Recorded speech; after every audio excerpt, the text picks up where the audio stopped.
अस्सलाम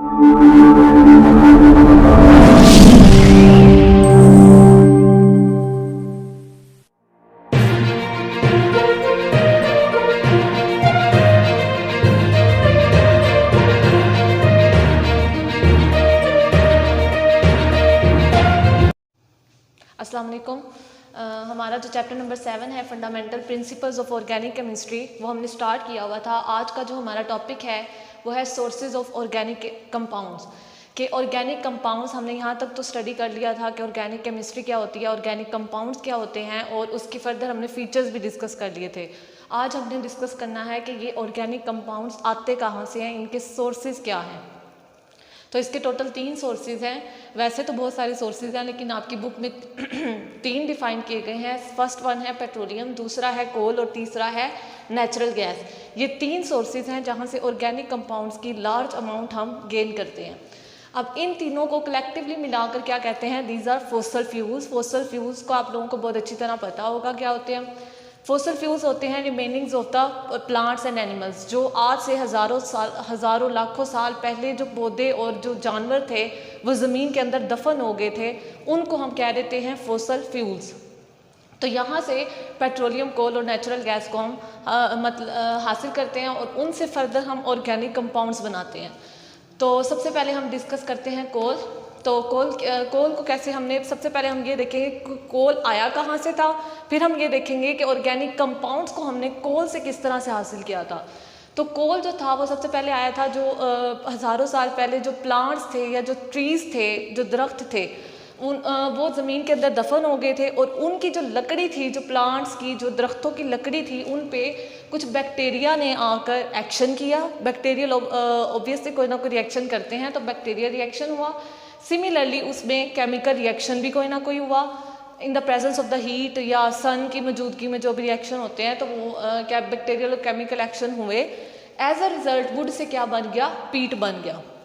ठीक है, अब पीट पे क्या हुआ, जब उस पर फर्दर प्रेशर अप्लाई किया गया, फर्दर टेम्परेचर बढ़ाया गया, तो पीट से क्या बना, लिग्नाइट। ठीक है, तो लिग्नाइट में जब उन्होंने जो साइंटिस्ट थे उन्होंने जब कार्बन की अमाउंट देखी तो वो कितनी थी, 50 to 60%। ठीक है, फिर पीट पर फर्दर प्रेशर अप्लाई किया गया, फर्दर उसका टेम्परेचर बढ़ाया गया, तो वहाँ से क्या बना, बिटुमाइनस कोल। ठीक है, तो बिटुमाइनस कोल में कार्बन की कितनी अमाउंट थी, 80 to 83%। उसके बाद जब बिटुमाइनस कोल पे फर्दर प्रेशर अप्लाई किया गया तो लास्ट जो बनी थी चीज़ वो थी एंथ्रासाइट। और एंथ्रासाइट में जो कार्बन की अमाउंट थी वो कितनी थी, 92 से लेकर 98% कार्बन की अमाउंट थी। ऑब्वियसली जिस कंपाउंड में जितनी ज़्यादा कार्बन होती है वो उतना अच्छा ऑर्गेनिक कंपाउंड होता है, ये हमने पहले भी डिस्कस किया हुआ है। तो अब यहाँ से जो कोल हमारे पास आई थी, वुड से पीट, पीट से लिग्नाइट, लिग्नाइट से बिटुमाइनस कोल और बिटुमाइनस कोल से एंथ्रासाइट।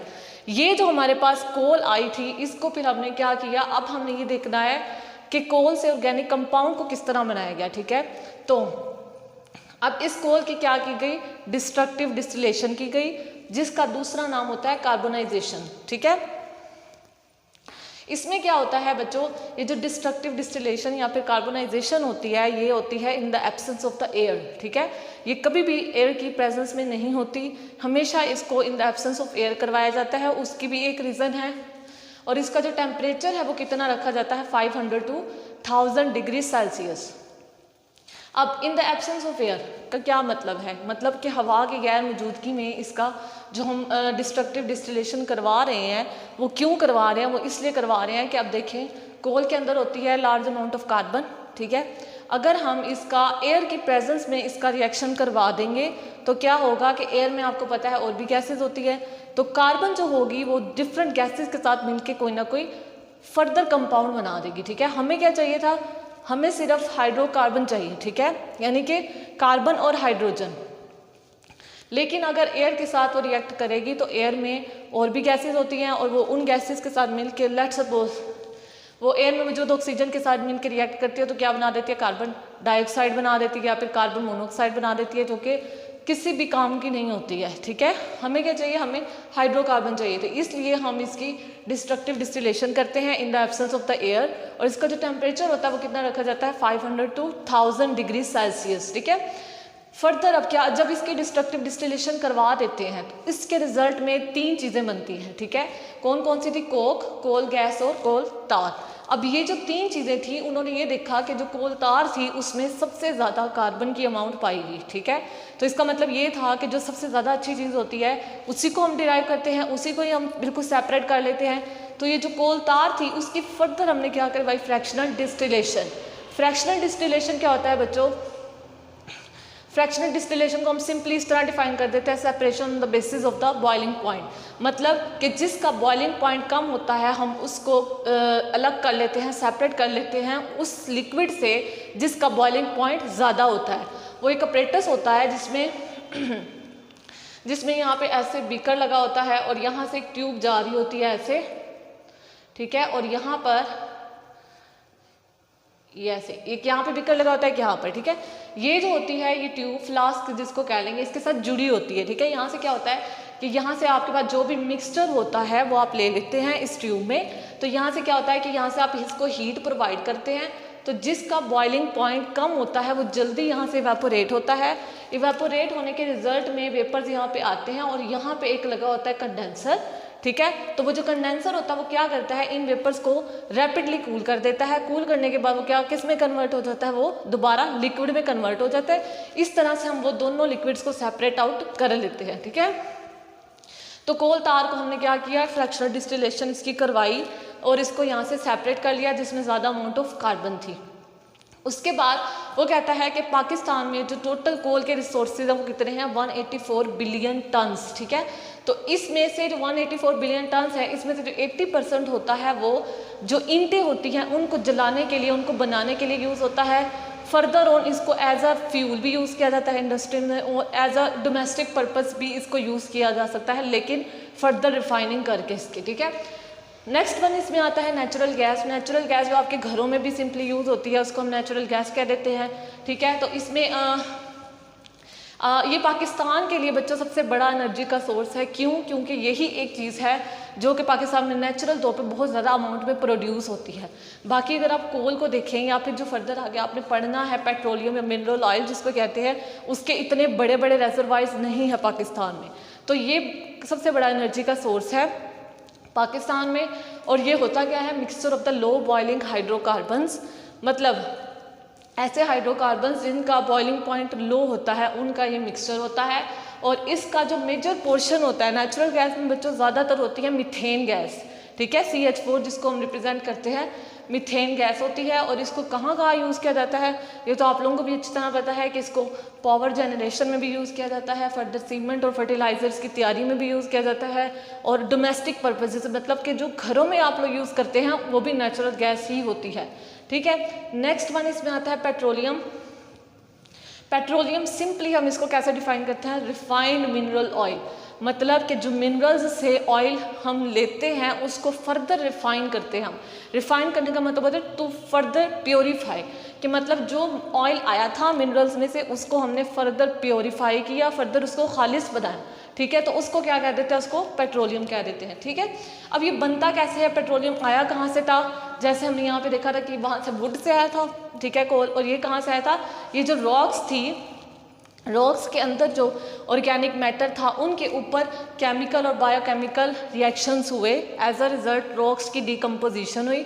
डिकम्पोजिशन मतलब ब्रेकडाउन हुई, और एज अ रिजल्ट क्या बना था? वहाँ से पेट्रोलियम बना था, ठीक है। अब ये था कि रॉक से डायरेक्ट पेट्रोलियम नहीं बन गया था, उसका एक इनडायरेक्ट रिएक्शन हुआ था। सबसे पहले रॉक्स की जब डिकम्पोजिशन हुई तो उसमें से एक ब्लैकिश कलर का एक लिक्विड निकला था, ब्लैक कलर का, ठीक है। वो बिल्कुल लिक्विड सा था, तो उसको क्या नाम दिया? उसको कहा था क्रूड ऑयल, ठीक है। तो सबसे पहले रॉक से क्रूड ऑयल बना, और क्रूड ऑयल से फर्दर उसकी जब डिकम्पोजिशन करवाई गई तो उसमें क्या बना? पेट्रोलियम बना। पेट्रोलियम जो था वो इसकी रिफाइंड फॉर्म थी क्रूड ऑयल की, ठीक है। जब इसको फर्दर रिफाइन किया गया तो वहाँ से पेट्रोलियम बना था। अब पाकिस्तान में इसकी 4 ऑयल रिफाइनरीज हैं। एक जो है वो कहाँ पर है? रावलपिंडी में है, जिसका नाम है अटक ऑयल रिफाइनरी, ठीक है। और इसकी जो कैपेसिटी है टू प्योरीफाई या फिर to refine the organic compound वो कितनी है? 1.25 मिलियन टन्स, कि मतलब 1.25 मिलियन टन्स ये किसी भी जो पेट्रोलियम हमारे पास आया था उसको ये फर्दर रिफाइन कर सकता है, फर्दर उसको प्योरीफाई कर सकता है, ठीक है। और जो 2 ऑयल रिफाइनरीज हैं वो कराची में हैं और इनकी कितनी एबिलिटी है, कितनी कैपेसिटी है, इनकी है 2.13 मिलियन टन्स। और फर्दर जो है वो पाक अरब ऑयल रिफाइनरी है, ये कहाँ पर है, ये मुल्तान के नज़दीक है, ठीक है। ये थे sources of the organic compound के ऑर्गेनिक कंपाउंड आए कहाँ से थे, उसके क्या क्या रिसोर्सेज थे, ये हमने यहाँ तक ये डिस्कस किया है। फर्दर अब हमने ये पेट्रोलियम का ही एक पार्ट है, यानी कि जो ज़्यादातर यूज़ होती है वो पेट्रोलियम बहुत ज़्यादा पाकिस्तान में यूज़ की जाती है, पाकिस्तान में बल्कि पूरी वर्ल्ड में बहुत ज़्यादा यूज़ की जाती है। तो फर्दर हम इसको कैसे यूज़फुल या यूटिलाइज कर सकते हैं, cracking of the petroleum. Cracking का मतलब होता है सिंपल ब्रेक डाउन के डिकम्पोज करना या ब्रेक डाउन करना किसी भी चीज़ का। तो पेट्रोलियम की ब्रेक डाउन करनी होती है।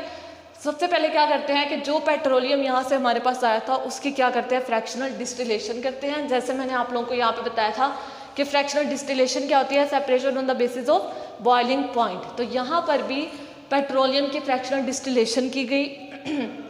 एज अ रिजल्ट जो चीज़ ज़्यादा सेपरेट हुई थी वो क्या थी, वो 20% गैसोलीन थी। गैसोलीन बच्चों जो सिंपल आप जिसको पेट्रोल भी कह देते हैं, ठीक है। तो पेट्रोल आपको पता है कि पाकिस्तान में कितना यूटिलाइज होता है, कितना यूज़फुल है ये। तो 20% यहाँ से गैसोलीन आई थी। अब क्रैकिंग की सिंपल उन्होंने डिफाइन कैसे किया हुआ है, breaking off the higher hydrocarbons having high boiling point into the lower hydrocarbons. मतलब कि जो हायर हाइड्रोकार्बन्स होंगे, हायर हाइड्रोकार्बन्स का मतलब है जिनका मॉलिक्यूलर मास या मॉलिक्यूलर वेट ज़्यादा होगा, ठीक है। और फर्दर ऑन 2 चीज़ें हैं, एक मॉलिक्यूलर वेट ज़्यादा और दूसरा उसका बॉइलिंग पॉइंट भी ज़्यादा होगा। जितना ज़्यादा बॉइलिंग पॉइंट होता है उतना मुश्किल होता है किसी भी चीज़ को तोड़ना। तो अगर इसका बॉइलिंग पॉइंट ज़्यादा होगा तो ये क्या करेगा, क्रैकिंग ऐसा प्रोसेस है कि ऐसे ऑर्गेनिक कंपाउंड जिनका बॉइलिंग पॉइंट ज़्यादा है, जिनका मॉलिक्यूलर वेट ज़्यादा है, उनको ब्रेक डाउन करेगा और किस में कन्वर्ट कर देगा, इनटू द लोअर हाइड्रोकार्बन्स। मतलब कि उसके मॉलिक्यूलर मास कम हो जाएगा, ठीक है। जैसे फॉर एग्जांपल यहाँ पे एग्जांपल दी हुई है C16H34 की। जब इसको हीट किया गया और टेम्परेचर कितना था 700 डिग्री सेल्सियस, तो क्या बना था C7H16, ठीक है, जिसको क्या कहते हैं, हेप्टेन भी कहते हैं। एज अ रिजल्ट एक अल्कीन बनी थी, इथीन, ठीक है, और एक प्रोपीन भी बनी थी, ठीक है। अब यहाँ पे देखिए 2 चीज़ें बन रही हैं, एक अल्केन भी बन रही है और दूसरी अल्कीन बन रही है, ठीक है। तो यहाँ पर बेसिकली ये 3 होती हैं क्रैकिंग के, जो 3 टाइप्स होती हैं। फर्स्ट वन आ जाती है थर्मल क्रैकिंग, सेकंड वन है कैटालिटिक क्रैकिंग और फोर्थ वन है स्टीम क्रैकिंग, ठीक है। फर्स्ट वन है थर्मल क्रैकिंग। थर्मल का जो वर्ड है वो कहाँ से निकला है, थर्म। थर्म मतलब हीट, ठीक है। तो यहाँ पे क्या होगा, क्रैकिंग मतलब break down in the presence of the heat, कि हम क्या करेंगे, जो हायर हाइड्रोकार्बन्स होते हैं उनको हम हीट करते हैं, हीट प्रोवाइड करते हैं। एज अ रिजल्ट क्या होता है कि उनकी ब्रेक डाउन होती है। ब्रेक डाउन के रिजल्ट में वो कहता है यहाँ पे हमारे पास क्या बनते हैं, अनसैचुरेटेड हाइड्रोकार्बन। जैसे कि आप यहाँ पर भी देख रहे हैं ऊपर वाले एग्जाम्पल में, इसकी जो C16H34 था, हमने इसकी क्रैकिंग करवाई इन द प्रेजेंस ऑफ हीट, तो क्या बना था, अल्केन भी बना और ये अल्कीन भी। ये है अनसैचुरेटेड हाइड्रोकार्बन, ठीक है। तो ये था थर्मल क्रैकिंग। सेकंड वन इसमें आता है कैटालिटिक क्रैकिंग।